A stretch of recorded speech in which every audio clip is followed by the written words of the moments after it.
Hello guys and girls! Today we're gonna see how to make the sangria the healthy way.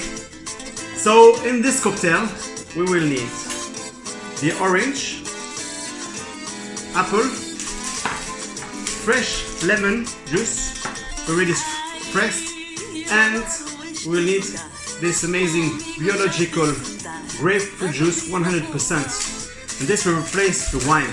You will see it's very delicious. So let's see how to make it.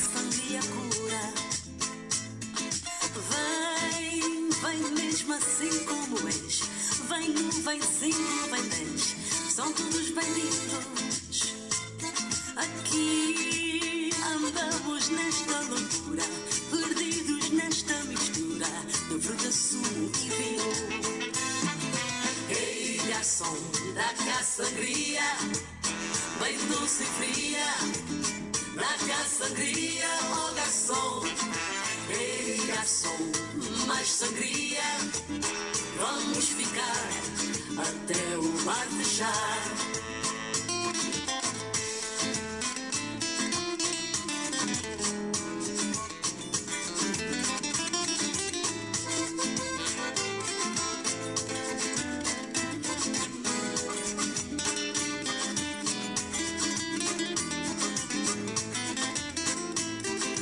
Ai, como o tempo passa, meu bem, como o tempo passa, meu bem, como o tempo voa.